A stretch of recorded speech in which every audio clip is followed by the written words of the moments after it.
Hello and welcome to the Super Professor Podcast. You're listening to Clemons Kunkel, aka Super Professor, and today we're going to talk about my new book. It's finally out after 6 years. Keys to Unlocking the Universe is on Amazon and Kindle version. Please check me out. Now, this book almost didn't happen because my house was actually robbed and they stole my laptop that had all my work in there, but thank goodness they didn't see my second laptop. It's the older version. But so if you see any imperfection in my book, please excuse it until I get it all straightened out. I just was afraid to have the lose it permanently. I decided to put it out. All right. So it's an older version, but it's been cleaned up. So give me a little bit of time.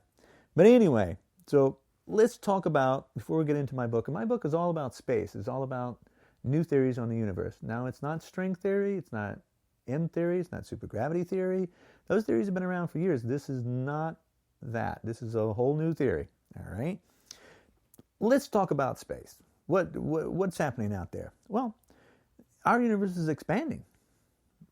Okay, now, but just like the Earth is expanding, not the plants. Okay, yeah, plants grow, but the Earth itself is actually cleaning its orbit as it goes around the sun and around the Milky Way galaxy. It's actually cleaning its area of space. Debris and everything hits it daily. The old estimate was roughly like 100 tons of debris hit the Earth daily. And they've switched that. Now I think the newer estimate is like 200 tons hits the Earth daily. Not weekly, it's daily. So you got to understand, but it's a big planet, so you're not going to really notice it right away. Now, also, with the universe expanding, the universe expands roughly like 1.3 miles per second in every megaparsec. Okay, now light travels at like 186,282 miles per second in the vacuum space. Now, light travels at a different speed on the Earth. It's like 186,000 here on Earth. Then when light travels through like glass or water, it slows down again. So it depends on the medium that light's traveling in, that the speed you're going to have, okay? But in space, 186,282 miles per second, all right? Now, a light year means that light will travel for 1 year at that speed, okay? So 186,282 miles per second. Traveling for 1 year is considered 1 light year. Now, a parsec is 3.26 light years.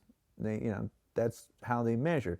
Then they've come up with megaparsec. So it's 1 million years, 255,000 light years. Okay, so it's millions of years traveling at the speed of light for 1 million years.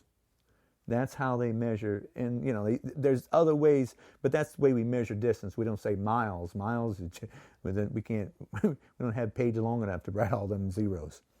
All right, so we use like the measurement we also use is astronomical unit at 1 AU. An astronomical unit in the old days, it was the Earth and rotating around the sun, the distance between the Earth and the sun, and that number changed because the Earth's rotation changed. Last year or the year before, they put that to a fixed number. So now it's actually a set number, but it's said between the Earth and the sun. All right, so astronomical unit is between the Earth and the sun. So when someone says 2 astronomical units, they mean double the distance. Okay?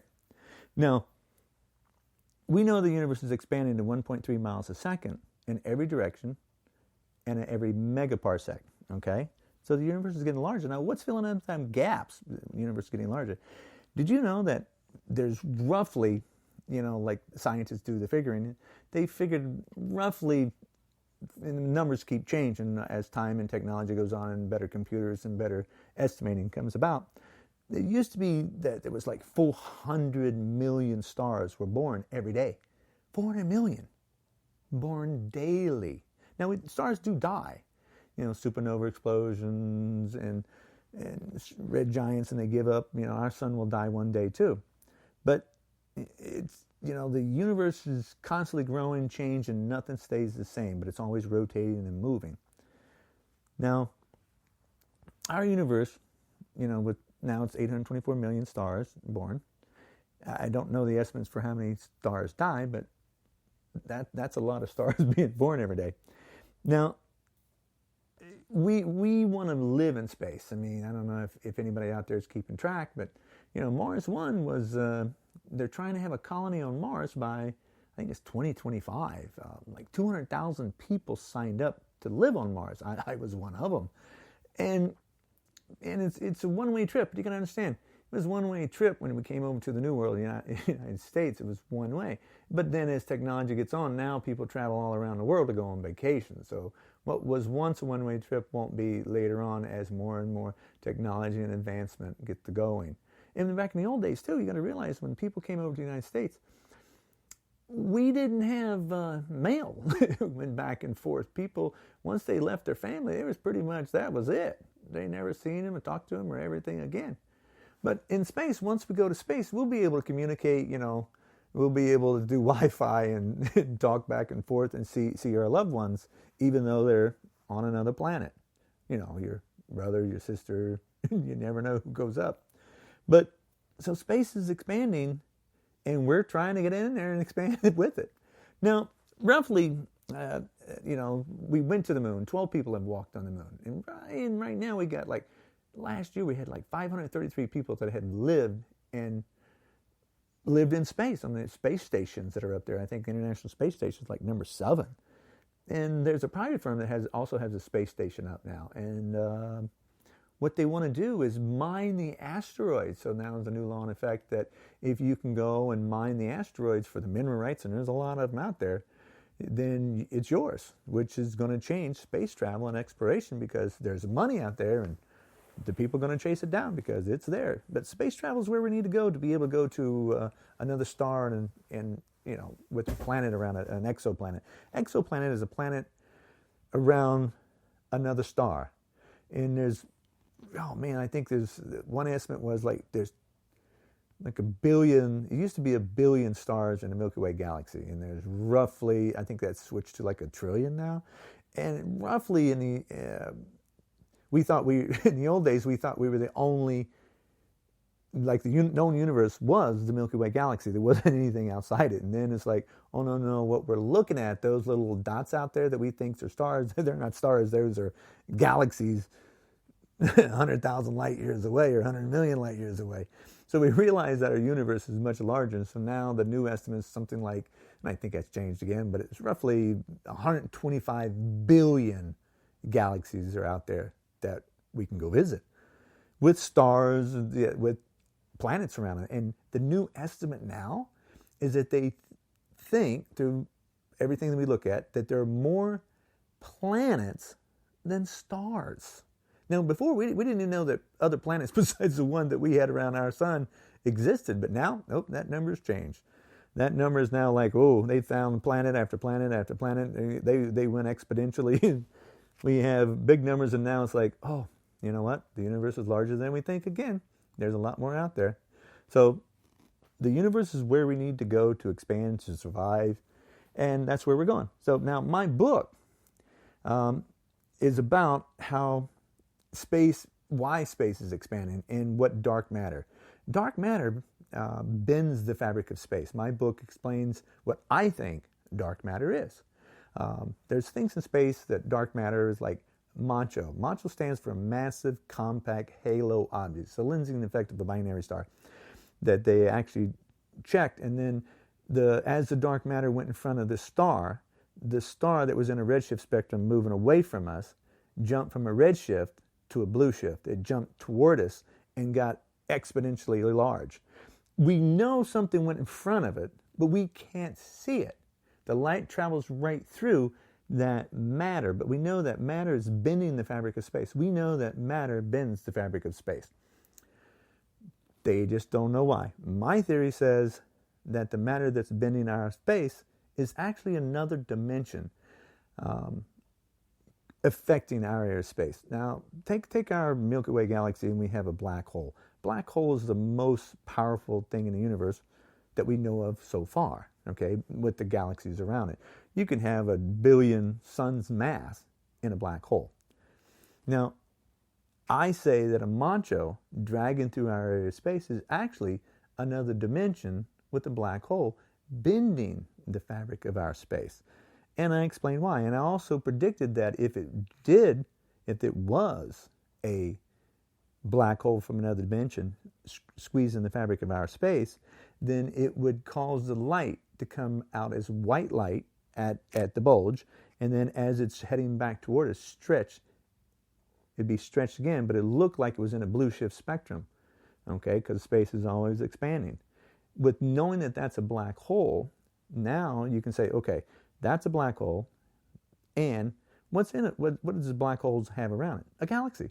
So knowing that that's a black hole, now you can look for other lensing because you located a black hole. You just go, okay, here we go. We're going to make this one large galaxy because it'll be larger than our galaxies. I believe that other dimensions exist, and they're bending the fabric of our space. Now, dark matter and dark energy make roughly, I mean, the numbers keep changing, but it's something like 94% of the universe is dark matter and dark energy. We're only like 6% of the universe. And I mean, the numbers keep changing, but one part is dark matter, another part is dark energy. Our matter, the matter that you see, like you're listening to this podcast, you're looking in your room and your car, that's matter. So a house, a TV set, the sun, the Milky Way galaxies, the asteroids, the comet, everything. You take all them suns, all those billions of stars, and you put them together, only make 6% of the visible universe that bends the fabric of space. Everything else is dark matter and dark energy, which we cannot explain. But if we're the baby universe, I hate to say this, but I don't think we were first. I think my paperwork shows that there was a merging of two universes, which made our one universe that you view today. Now that means that our universe expanded, cooled, created a universe, and then another one. Then they both saw each other in space and joined. And if that did happen, then there would be a specific way the universe would look. There's certain things in space that my theory says has to exist. The great void in space does exist, and it has to be where I said it would be. Also, there's a region of space called the Great Wall. I predicted that that would be there, and it's there. I also predicted that the Great Attractor has to exist. Now, the Great Wall, the Great Attractor, and the Great Void must exist for me to be right. Now, also, by the way, they are unexplainable. The Great Attractor, the Great Wall, and the Great Void is unexplainable for a single Big Bang model. But if you have a merging of two universes, now it's explainable. In my book, I go and explain exactly how and why the universe looks the way it does, because it has to. It's from a merging of two universes, and that gave us the great void that we have. One large universe and a smaller universe merged. Just think about, you have a forest, right? So you have forests over here growing in this area, and you have another forest growing over here. They're not touching each other, but they're growing. They're getting bigger and bigger, and then they join to make one large forest. But you'll be able to notice when you walk into the forest the difference in the trees. Younger and smaller. You can actually see the joining of an area. It's like if you go. I'm a hunter and a trapper and fishing. Okay, so if we were hunting for deer, we look for the deer rub on a tree. And if I want to know where the deer are going, I look for their trails. If I'm going to do trapping, then I look for the footprints. So basically, I'm just kind of looking at the universe and saying, oh, this is here. I came up with a theory, but it just happens to match over and over and over again. I have 42 empirical evidence. Like, let's take the cosmic microwave background difference, the heat signature left over from the Big Bang. There's two different temperatures. We have a lot of different theories on why they're different temperatures. Well, if you have a merging of two universes, one would be older, which would be cooler, and one would be younger, which would be hotter. Therefore, you'd have two different temperatures. Now, that's what my book is about, is the other dimensions have been in the fabric of our space. And I think that actually faster than light speed is possible by stepping over to the other dimension and let space move without us. And you understand that we're moving right now. You're sitting listening to this podcast. The Earth is rotating at 1,000 miles an hour at the equator. But the Earth moves around the sun at 66,600 miles an hour. But the sun moves around the Milky Way galaxy like at 504,000 miles an hour. Then you got the Milky Way galaxy fall into a region of space called the Great Attractor at 14 million miles per hour. I know I'm talking kind of fast. But think about all those speeds. If you stepped off, just hypothetically, if you stepped off this universal plane and stepped over to the other dimension for one second and stepped back, the universe, you understand, you're not using a lot of energy to step over. I don't think you are. We haven't got that figured out yet. But if you step over to the other dimension and let space move without you and then step back, this is not a new concept. When we went into space, when we wanted to get to the moon, when the astronauts went up and then came back in, they didn't land in the water where they were supposed to land. We forgot to take the Earth's rotation 1,000 miles an hour into an account. See, now if we go to another dimension, we can't do that. We got to allow for the expansion of the universe. We got to allow for the rotation of the universe. I think our universe is rotating and falling in another dimension that is larger than us. Now, if we have a template of our universe, we can take our template and expand it and look at the dark matter and do the same thing with it. Because we know what our universe is doing. We know how big it is. We look back in time. As we look back in space, we're looking back in time. If we look, like the sun, when you just look at this, if you look at the sun, if the sun blew up at this very instant, you wouldn't know it until 8.3 minutes later, because nothing travels faster than the speed of light. And the sun is 8.3 minutes away from us. So where you see the sun is not where it is right now. At this very instant, it's 8.3 minutes past. So if you want to know where the sun really is at this instant, you would have to move forward 8.3 minutes to where it is sitting 8.3 minutes from now. Okay? So everything in the universe is not where we view it. Everything in the universe is not as young as we see it. Everything is older. That means the galaxies are older. That means the stars are older. If we're looking at a galaxy that's 100,000 light years away, that galaxy has changed. It has aged 100,000 years. Just think of you as a child, and you've gotten older. You age. But if I was looking at you from another planet and I see you, let's say you're on a planet that's 10 light years away, and I'm looking at you through a telescope. You're 10 light years away. I would see you as a baby, not as a 10-year-old, because the light takes 10 years to come to me. You're actually older as I'm looking at you.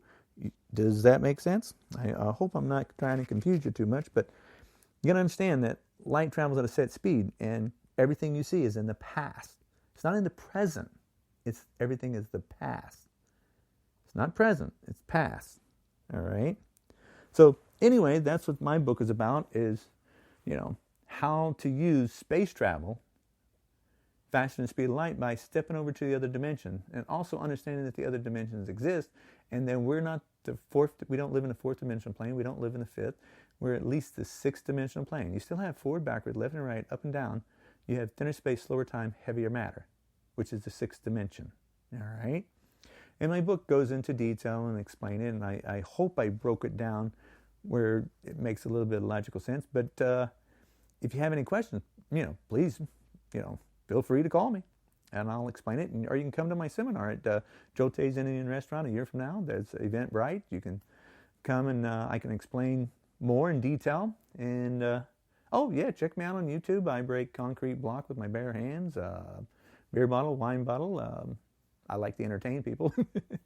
So anyway, check me out, and I hope to hear from you, and hope you come and see me. Super Professor out, and I hope you enjoyed this. And if you're still listening to this, you're definitely interested in my book. Thank you, and have a great day.